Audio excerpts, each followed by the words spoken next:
मध्य प्रदेश सरकार को किसानों के विरोध के सामने आखिरकार झुकना पड़ा और मध्य प्रदेश का सबसे बड़ा औद्योगिक निवेश इसके साथ ही होल्ड पर चला गया। मध्य प्रदेश का सबसे बड़ा औद्योगिक निवेश अब होल्ड पर आ गया।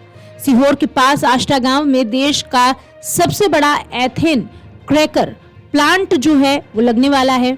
इस प्लांट को गेल इंडिया लगा रही है। मध्य प्रदेश सरकार से इसकी मंजूरी मिलने के बाद सीहोर के स्थानीय प्रशासन ने जून में ही कंपनी के लिए जमीन आवंटन की प्रक्रिया शुरू कर दी। किसानों के भारी विरोध के बाद अब जमीनों की नपती और सीमांकन का काम रुक गया। किसानों के विरोध के बाद प्रशासन प्रोजेक्ट के लिए पूरी तरह से सरकारी भूमि की तलाश कर रहा है। किसानों से बातचीत और गांवों में सर्वे का दौर चल रहा है। इसकी विस्तृत रिपोर्ट बनाकर मध्य प्रदेश सरकार को भेजी जाएगी। इसके बाद आगे के निर्णय लिए जाएंगे। इस प्रोजेक्ट में कुल 60,000 करोड़ रुपए का निवेश होगा। उद्योग विभाग के मुताबिक ये मध्य प्रदेश का अब तक का सबसे बड़ा सिंगल प्रोजेक्ट इन्वेस्टमेंट है। किसानों के भारी विरोध के बाद अब सरकार इस मामले में फूंक फूंक कर कदम रख रही है।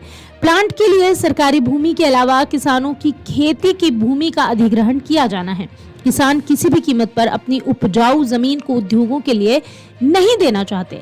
ऐसे में अभी इस प्रोजेक्ट पर रोक लगी हुई है।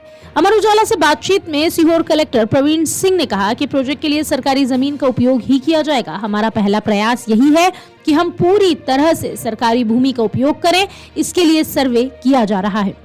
जून में मध्य प्रदेश सरकार ने गेल इंडिया को एथेन क्रैकर प्लांट सीहोर में लगाने की अनुमति दी थी। अनुमति के बाद MPIDC को गेल इंडिया के लिए जमीन तलाशने के लिए कहा गया। स्थानीय अधिकारी जमीन आवंटन के लिए सर्वे करने पहुंचे। प्लांट के लिए सरकारी के साथ निजी जमीनों की आवश्यकता है। इसके चलते अधिकारी किसानों के खेतों में गए जहां पर विवाद हो गया। किसानों ने निजी जमीनें देने के लिए साफ इनकार कर दिया। इसके बाद अधिकारियों और किसानों के बीच झड़प हुई। किसानों ने आष्टा में रैली निकाली और ज्ञापन भी दिया। आष्टा SDM स्वाति उपाध्याय और तहसीलदार मुकेश सांवले किसानों से बातचीत कर रहे हैं।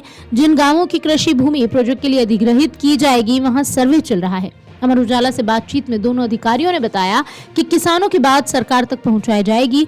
2 गांवों में सर्वे हो चुका है। किसानों से बातचीत हो गई है। 2 गांवों में सर्वे और किसानों के साथ बैठक करना बाकी है। पूरी विस्तृत रिपोर्ट बनाकर सरकार को भेज दी जाएगी। आगे का निर्णय सरकार के स्तर पर होगा। फिलहाल में सिर्फ सर्वे और किसानों से बातचीत करने के लिए कहा गया है। अगर आप ये वीडियो YouTube पर देख रहे हैं तो हमारे चैनल को सब्सक्राइब करें और बेल आइकन को दबाना ना भूलें। अगर आप Facebook पर ये वीडियो देख रहे हैं तो हमारे पेज को लाइक करें।